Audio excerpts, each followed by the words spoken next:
पहले कभी ढंग से पढ़ा ही नहीं है, उसको मैं कहूंगा कि सीक्वेंस को ब्रीच ना करे। अल्लाह का शुक्र है यही सीक्वेंस जो मैं आपको दिखा रहा हूँ, ये हमारी किताब में भी सीक्वेंस यही है और हमारी पोर्टल की सीक्वेंस भी वही है, मतलब बिल्कुल सिंकिंग हुई है। ऐसा नहीं है किताब अलग जा रही है पोर्टल अलग जा रहा है, नहीं नहीं, पोर्टल भी उसी सीक्वेंस में चल रहा है जिस सीक्वेंस में आपके पास ये चीजें नजर आ रही हैं। क्या ये बातें समझ आती हैं?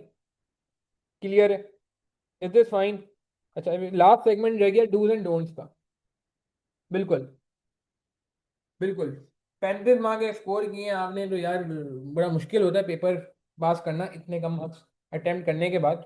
बहरहाल मैं कुछ डूज एंड डोंट से बात कर लेता हूँ, फिर हम सेशन को एंड करते हैं। अभी तक देखिए मैं जितनी बातें आपसे कर रहा हूँ इस पेपर से इंट्रोड्यूस भी करा रहा हूँ, इस पेपर की प्लस और बातें और नेगेटिव बातें भी बता रहा हूँ। तो प्लीज इस सेशन को बड़ा इंपॉर्टेंट रखिएगा और यार एक कंजूसी का मुजाहरा नहीं करिएगा। जिन लोगों को ये सेशन अच्छा लगे तो यार वो प्लीज ये लिंक, इसका रिकॉर्डिंग का लिंक शेयर हो जाएगा बाद में ग्रुप्स में, तो आप और लोगों को भी शेयर कर दीजिएगा। हो सकता है कि लोगों को यहाँ से हेल्प हो जाए और कोई चीज़ ऐसी हो जो उनको पेपर में काम आ जाए। अच्छा, dos and don't very important point, ये तो आपको हर एसडीएफ के स्टूडेंट के साथ शेयर करनी चाहिए। अच्छा, कुछ डूज एंड डोंट है बेस्ड ऑन माई एक्सपीरियंस। ठीक है, पहला डू ये है कि focus on concept not learning.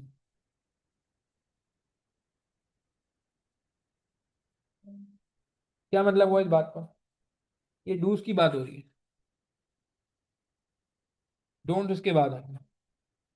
कुछ स्टूडेंट ये कहते हैं सर हमने ना रट्टा लगा लिया, फलां अटेम्प्ट में एक सवाल आया था जिसमें आई कैप ने टारगेट कंपनी का वैक यूज कर लिया, तो बस मैंने वहां से रट्टा लगा लिया कि अब जब भी वैक यूज होगा मर्जर एंड एक्विजिशन में वो टारगेट कंपनी का होगा। ये बात एक एमएफए वालों को समझ नहीं आएंगी, ये बीएफडी ओरिएंटेड बात है। ये गलत है, इसका ना रट्टे लगाना गलत है। हर चीज के पीछे लॉजिक है। आप बीइंग अ स्टूडेंट मुझसे पूछोगे और मैं बीइंग अ टीचर आपको जवाब देने का पाबंद हूं कि इसके पीछे लॉजिक क्या है। हर चीज के पीछे लॉजिक है, लॉजिक है। मेरी बात समझ आ रही है? Focus on concept not learning. Don't क्या है? डोंट लर्न ट्रीटमेंट्स और क्वेश्चंस। क्वेश्चनों को या ट्रीटमेंट को रट्टा लगाने की जरूरत नहीं है। ये सवाल आएगा तो मैं ये कर दूंगा, ये सवाल आएगा तो मैं ये कर दूंगा, गलत बात है। लॉजिक हर चीज की होनी चाहिए। सेंसिटिव सेंसिटिव एनालिसिस के मैंने फॉर्मूले क्लास में बनवाए, पूरी लॉजिक के साथ, पूरी लॉजिक के साथ, लॉजिक के साथ। तो दूसरा बड़ा इंपॉर्टेंट पॉइंट ये कि complete lectures on timely basis, ये डूज है जिसके लिए पूरा फॉलोअप किया जा रहा है, जिसके लिए पूरी ख्वारी की जा रही है, जिसके लिए एक हेक्टिक एक्सरसाइज की जाती है। एडमिन विचारों का भी हमारे बहुत टाइम लगता है। पहले आप लोगों को मैसेज करें, आपसे फीडबैक लें, फिर आपके फीडबैक्स को रिकॉर्ड करें, फिर जो लोग फीडबैक नहीं देते उनको रिमाइंडर करें, रिक्वेस्टें करें कि यार बेटा आप दे दो जवाब, क्योंकि आप जवाब दोगे तो आगे बच जाएगा ना यार जवाब सर तक। फिर उसके बाद जब ये सारा नहीं हो रहा सक्सेसफुल तो कुछ लोग के लिए फिर हम पोर्टल खुद जाके झांक के देखें कि यार ये बच्चे जवाब नहीं दे रहा, खैरियत वेरियत तो है, पता नहीं क्या हो गया इसको, इसका पोर्टल चेक करो जिंदा भी है पोर्टल वोटल के लिहाज से या नहीं।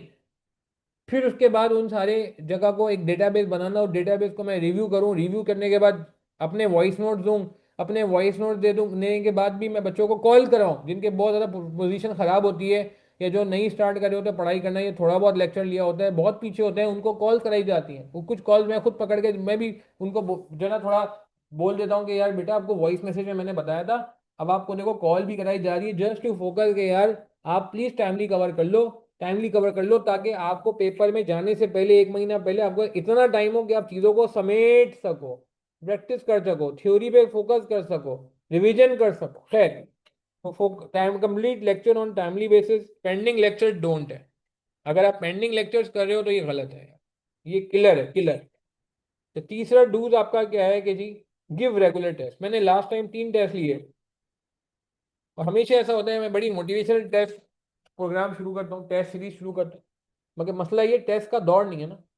टेस्ट का दौर नहीं है आजकल, दौर है वनडे और T20 का। बल्कि वनडे का भी दौर नहीं है, अब तो T20 का ही दौर रह गया, टेस्ट वैस्ट तो कोई पूछता ही नहीं है। ऐसा ही है ना, तो बीएफडी के टेस्ट का भी ये वही हाल है जो क्रिकेट के टेस्ट मैचेस का हो रहा है कि बहुत कम लोग पेपर देते हैं, टेस्ट देते हैं, हालांकि उनको ये श्योरिटी होती है, पता होता है कि यार ये टेस्ट मैं दे रहा हूँ जाया नहीं जाएगा, ये टीचर चेक करके वापस देगा। सही है ना, ये आपको वापस मिलेगा चेक हो गया। के बावजूद इतना खराब रेशो। खैर, तो आप लोगों को ये मैं कहूंगा कि यार टेस्ट ज्यादा दो, ठीक है, डोंट स्किप टेस्ट। अच्छा, एक बहुत बड़ा मसला जो मैं 4 में लिख रहा हूँ, refer solution at the end. इसका क्या मतलब, ये बड़ी इंपॉर्टेंट बात है। आज मुझे आप ईमानदारी से बताएं, जो लोग लाइव में हैं, यस और नो में जवाब दें। जो ये काम करते हैं वो यस कर दें, जिनके अंदर ये बुराई मौजूद है वो यस कर दें, और जो ये काम नहीं करते हैं वो नो कर दें। कितने लोग ऐसे हैं जो सवाल सॉल्व करने के दौरान अगर कहीं फंस जाते हैं, दरमियान में सॉल्यूशन देख लेते हैं और फिर उसके बाद आगे बढ़ते हैं, सॉल्यूशन देखने के बाद, यानी कि बीच रास्ते में सॉल्यूशन देख लेते हैं। कितने लोग ऐसे हैं जो करते हैं वो यस कर दें, जो नहीं करते वो नो कर दें। कोई मसला नहीं है यार, सिंसियरली बात करें, हम अपने आप से सिंसियर होंगे तो हमारी इस्लाह होगी। जो लज्जत, जो मजा सच बोलने में है, वो झूठ बोलने में नहीं है। ये बात कहीं नोट कर ले, इससे हटके बात कर रहा हूं मैं, ठीक है ना।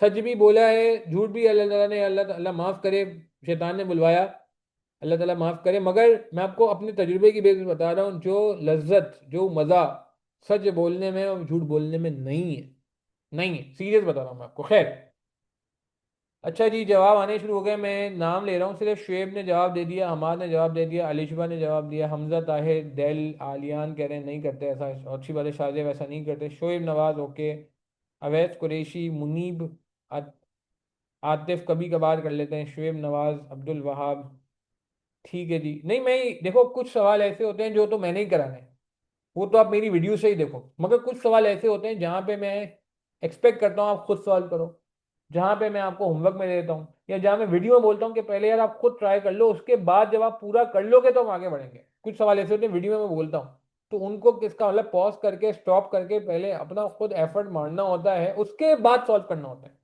बीच में कोई मसला आ गया तो आपने वही सोल्यूशन देख लिया, पीछे घुमा ली, गर्दन घुमा ली, दोस्त से पूछ लिया, किताब से पूछ लिया, रजिस्टर देख लिया, ये मुनासिब नहीं है, ठीक है।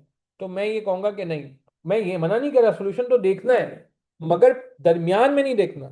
दरमियान में नहीं देखना, क्या लिखना है, refer solution at the end, don't क्या है, रेफर सोल्यूशन इन बिटवीन।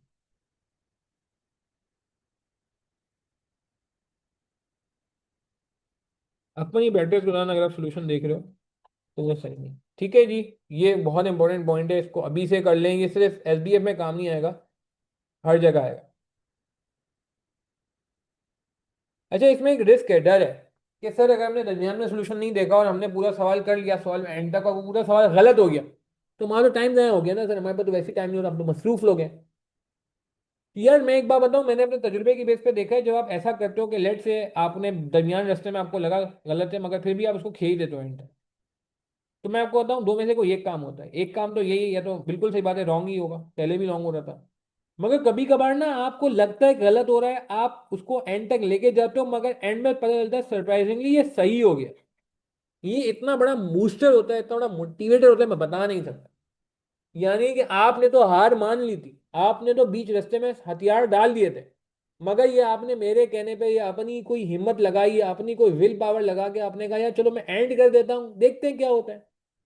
तो अगर वो एंड करने पे चीज सही हो गई तो वो आपको बहुत मोटिवेट करता है, इसका मतलब है कि आपको जो लग रहा था कि गलत है, गलत नहीं हुआ, सही हो गया, यानी कि आपको आता है, यानी कि आप इस काबिल हो कि आप इंडिपेंडेंटली कर सकते हो, हालांकि आपको खुद पे यकीन नहीं था। तो ये बहुत ज्यादा आपको मोटिवेट करता है आई थिंक। और बाकी गलत हो जाते तो ठीक है, टाइम ज्यादा लग गया, अभी लग गया ना, कोई बात नहीं, कोई बात नहीं। तो मैंने आपको एक और चीज बोली है, make mistake log. Mistake log समझते, मिस्टेक लॉग उसी वक्त तो बनेगा जब आप मिस्टेक को आइडेंटिफाई करोगे, लिखोगे, मिस्टेक को होने दोगे तो मिस्टेक लॉग बनेगा ना यार, वरना मिस्टेक लॉग थोड़ी बनेगा। मिस्टेक लॉग समझते हैं क्या होता है, कि जितनी मिस्टेक्स आ रही हैं उनको कहीं राइट डाउन योर मिस्टेक्स। जब आपको प्रैक्टिस कर रहे हो तो अपनी मिस्टेक्स को लिखो, ठीक है जी। Not making mistake log, ignoring mistake, not writing your mistakes,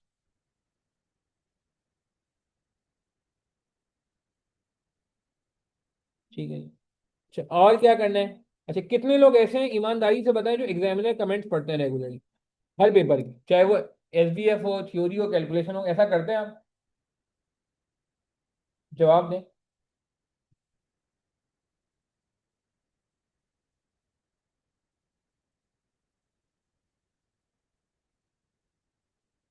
hmm. Teacher पढ़ाए, फायदा क्या हुआ, टीचर ने पढ़वा दिया तो बात ही खत्म होगी, आप अपना आप पढ़ाओ ना यार। कितने लोग ईमानदारी से बताएं एग्जामिनर कमेंट्स पढ़ते हैं रेगुलरली? नहीं। ये छठा पॉइंट ये है कि रेफर एग्जामिनर कमेंट्स। एग्जामिनर देखें क्या बातें कर रहा है आपसे, एग्जामिनर किस तरह की गलतियां देखें, इससे आपको बहुत फायदा होता है। अगर आपने वो चीज करी हुई है जो एग्जामिनर ने कॉमन मिस्टेक्स में लिखा हुआ था, तो ये आपको मोटिवेट करेगा, हाँ यार आपकी तैयारी अब एवरेज है, हाँ यार आप एवरेज जो गलतियां हो रही है वो नहीं कर रहे हो। और अगर कोई गलती ऐसी है जो आप भी कर रहे हो, एग्जामिनर ने हाईलाइट किया है, तो ये बहुत अच्छी बात है, ब्लेसिंग इन डिस्गाइज है कि चलो पहले से एग्जामिनर ने आपको बता दिया, ताकि आप जब पेपर में जाओ तो उस पर काबू कर लो। तो ignoring examiner comments is a don't. अगर आप एग्जामिनर कमेंट को इग्नोर करोगे, मिस कर दोगे, तो ये गलत बात। एग्जामिनर कमेंट्स को आपने रिस्पेक्ट देनी है, एग्जामिनर कमेंट्स को आपने फॉलो करना होगा। क्लियर है बात हमें? और क्या है जी डेज, ये मैं आपकी तजुर्बे की वजह से डू एंड नोट बता रहा हूँ, देखो आप इसको हल्का ना लो, मैं खत्म हो रही क्लास। अच्छा, इसके अलावा सॉल्व। अच्छा, एक और चीज, मेक प्रॉपर रजिस्टर।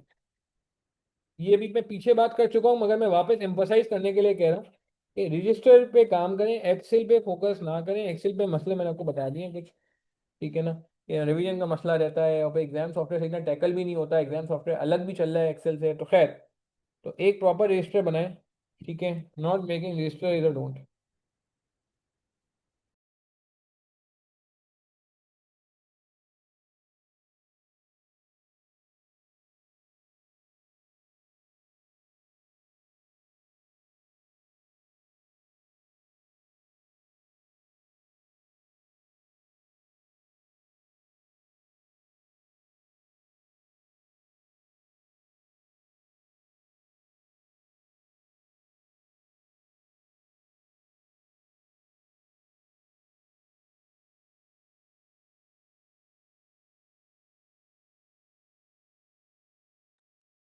अच्छा जी, क्लियर हुई बातें? ठीक है जी, तो रजिस्टर प्रॉपर मेंटेन करना है, रजिस्टर को हमने नहीं छोड़ना है। लास्ट की दो बातें और करेंगे आपसे नोट्स में। जी, बीच में आई थिंक थोड़ा नेट का आई थिंक मसला आ गया था, if I am not wrong.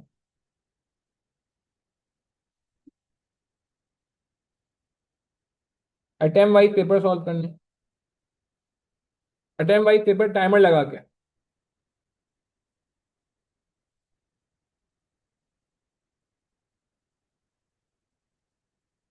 ठीक है जी। And last but not the least, focus on theory. Theory को नहीं छोड़ना है, थ्योरी के वेटेज काफी ज्यादा है। क्लियर है बात हमें? हाँ जी, बात समझ आ रही है? डोंट्स में क्या है कि ignoring attempt wise paper. Sir topical solve कर लिया, सर टॉपिकल सॉल्व कर लिया, नहीं टॉपिकल से नहीं चलेगा, टॉपिकल से नहीं चलेगा का। Less importance to theory, importance theory पे दिल नहीं चाह रहा सर, दिल नहीं कर रहा, ये दिल कहाँ से आ गया? दिल पे तो चलना ही नहीं है ना, हमने ये पूरे कोर्स में बात करूं, दिल पे तो चलना ही नहीं है। ठीक है जी। चले, आखिरी कुछ इंपॉर्टेंट सवालात है जी, इन पे आ जाते हैं। रजिस्टर बनाना है आपने, yes, a big yes, yes, yes and yes. Register बिल्कुल बनाना है। ऑनलाइन एग्जाम्स के लिए क्या करना है मैंने आपको बता दिया, लास्ट मंथ आपने प्रैक्टिस करनी है before exams, recent attempt solve करनी है, आई कैप सॉफ्टवेयर पूरी पूरी।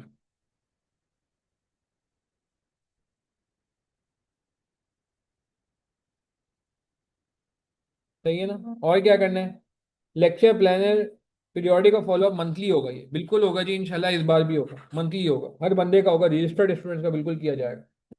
बिल्कुल नमाज का टाइम अब एंड ही हो रहा है, एंड का टाइम ही हो गया है। एक्सपेक्टेड डेट 23 अक्टूबर, मैंने आपको प्लान दिखा दिया पूरा। बुक मैंने आपको बता दिया, अभी फ्री नहीं है, पहले फ्री हुआ करती थी, वो एडमिन से आप रब्ता कर लोगे, वंस जब आप एनरोल हो जाओगे, सब्सिडाइज अमाउंट में मिल जाएगी, जो लोग एनरोल होंगे। आउटसाइडर्स के लिए भी अवेलेबल है। मगर ऑब्वियसली उनको फुल अमाउंट में मिलेगी। कोई और सवाल किसी का है तो पूछेंगे, वरना मुझे मैसेज करके भी पूछ सकते हैं। जी कोई और सवाल है आपका? बुक की बैग पे सोल्यूशन है, बिल्कुल है जी, काफी सारों के सोल्यूशन है, मगर काफी सारों के नहीं भी है, क्योंकि वो फिर मैंने पोर्टल पे जो कराए में सॉल्व कुछ वो भी है ना, वो बुक में नहीं डल सके।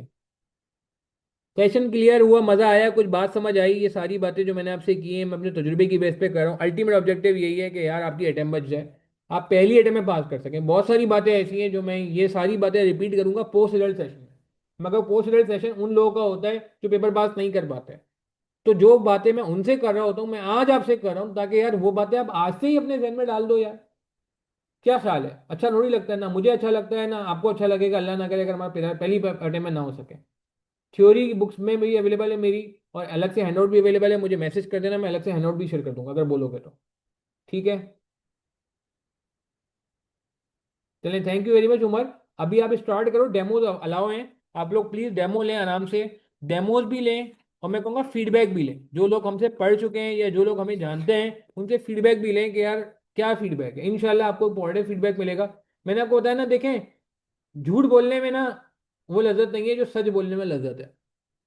और मैं आपसे जितनी बातें कर रहा हूँ वो सारी बातें ये कर रहा हूँ कि मैनेजेबल है, अगर आप तरीके से चलेंगे हमारे साथ चलेंगे इंशाल्लाह तो चीज़ें मैनेजेबल रहेंगी, साथ साथ चलेंगे तो मैनेजेबल रहेगा। पीछे रहेंगे, सारी बातों में अमल नहीं करेंगे, डूने नोट पे अमल नहीं करेंगे तो यार मज़ा नहीं आएगा, साफ सी बात है। ठीक है, बाकी आखिरी बात, बिल्कुल लास्ट बात, बिल्कुल लास्ट बात, बिल्कुल एस और P F S B F की क्लास साथ साथ ले सकते हैं, मसला नहीं, मगर बेहतर होता है पहले आप एस बी एफ निपटा दें, बेहतर होता है। बट अगर आपका कोई पेपर ऐसे ही बचे हुए हैं कुछ, तो कोई इशू नहीं, आप साथ भी ले सकते हो। आखिरी बात ये कि यार देखो, अभी बच्चों ने मुझसे, आई डोंट नो आप लोगों को पता है नहीं पता, हमारा ना एक लास्ट मंथ में पूरा एक टिप्स का सेशन होता है, इंडिविजुअल क्वेरीज में पर्सनली रिस्पॉन्ड करता हूँ, अपने स्टूडेंट्स की भी कर लेता हूँ, और टाइम अल्लाह ताला देता है तो मैं दूसरे स्टूडेंट्स की भी कर लेता हूँ जो हमसे नहीं पढ़ रहे होते या जो हमारे स्कॉलरशिप के स्टूडेंट्स होते हैं, आउटसाइडर्स। तो कल ही मैं अपने घर में एक बात कर रहा था अपने घर वालों से कि अगर मैं कोई एक्स्ट्रा काम कर रहा हूँ, मगर कोई एक्स्ट्रा एफर्ट कर रहा हूँ, कोई एक्स्ट्रा मेहनत कर रहा हूँ स्टूडेंट्स के लिए, तो वो मैं नहीं कर रहा, वो मैं नहीं कर रहा, वो अल्लाह ताला मुझसे करवा रहा है। ठीक है ना, मैं कौन होता हूँ इसको क्रेडिट लेने वाला? उसका सारा थैंक्स जो है ना वो मुझे नहीं जाता, वो बच्चा मुझे थैंक्स कहता है, मैं कहता हूँ ये मेरा थैंक्स है ही नहीं। तो मुझे अल्लाह ताला ने तौफीक दी तो मैंने ये किया ना।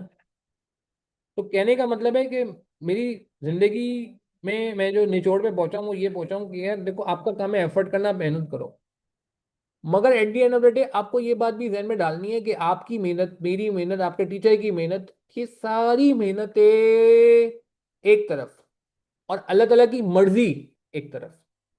यानी कि ये मैं कहना चाह रहा हूँ कि मैंने आपको जितनी बातें आज के सेशन में बोली ये सब आपने लगा दी, बहुत मेहनत की आपने, मैंने भी आपके साथ बहुत मेहनत की, ठीक है, मगर पेपर पास करने के लिए अल्लाह ताला की मर्जी शामिल होनी चाहिए। तो क्या करें हम सर अल्लाह ताला की मर्जी शामिल करने के लिए? फिर हम ये करें कि हम दो काम करें, हम मेहनत तो करें, अल्लाह ताला को दिखाएं कि यार हम बहुत कमिटेड हैं, देखें हम इस काम को अचीव करने के लिए हम सिंसियर हैं। और दूसरा हम एक और काम भी करें, मेहनत का दुआ भी करें कि अल्लाह ताला को हम ये भी बताएं कि देखें आप मेहनत की बेस पे तो नहीं हो सकता, आपकी मर्जी शामिल होगी तो ये काम हो सकेगा, वरना नहीं हो सकेगा। तो इसके लिए आप दुआ करें, दुआ is a connection between you and your Lord. और दुआ से आप अपने लिए नहीं करें, दिखावा मांगते हुए कंजूसी ना करें, बिल्कुल कंजूसी ना करें, मैं तो कभी नहीं करता कंजूसी, क्योंकि तो कौन से पैसे लग रहे हैं दुआ मांगने। आप दुआ अपने लिए भी करें और अपने दोस्तों के लिए, अपने कोलीग्स के लिए, पूरे पाकिस्तान में जितने स्टूडेंट हैं सबके लिए भी करें। अगर सबने इसी तरह दुआ करनी शुरू कर दी अपने लिए भी और दूसरों के लिए भी, और किसी एक की भी दुआ कबूल हो गई तो आप देखें क्या होगा। तो लास्ट में बस मैं ये कहूंगा कि मेहनत भी करनी है और दुआ भी करनी है, और आज मौका नहीं है वो मैं आपको फिर बताता कि दुआ हमेशा कबूल ही होती है, और डिफरेंट फॉर्म में हो रही होती है, वो एक अलग स्टोरी है, कभी किस फॉर्म में कभी किसी, मगर होती है वो कबूल। तो बहरहाल मेहनत भी करनी है और दुआ भी करनी है, और भाई अगर आपको मेरी किसी एफर्ट से, मेरे किसी काम से, मेरी किसी क्या कहते हैं एक्शन से आपको फायदा हो तो उन दुआ में आप मुझे भी याद रख लेना, ठीक है जी। क्योंकि अल्टीमेटली तो यार ये सब यहीं रह जाना है, अल्टीमेटली जो काम आना है ना वो इसके बाद है, वो इसके बाद है, वो इसके बाद है। ठीक है, चले, अल्लाह ताला आप सबको कामयाब फरमाए, मेरी दुआएं हमेशा आप लोगों के साथ होंगी। ठीक है, wish you all the best and looking forward for the wonderful session. सही है ना, आगे फॉर द वंडरफुल बैच, आप आगे जो है क्या कहते हैं इसी अटैम्प में कोशिश करें पेपर निकालें। ठीक है जी, चलें, बाकी किसी का कोई सवाल हो, कंफ्यूजन हो, मेरे नंबर पे आप मैसेज कर सकते हैं। Thank you very much. अस्सलाम वालेकुम रहमतुल्लाहि व बरकातहू। नमाज का भी टाइम होने वाला है थोड़ी देर में, तो आप कोशिश करें असर की नमाज मिस ना करें, ठीक है जी। लाहौर वगैरह में शायद हो भी गया। खुदा हाफिज।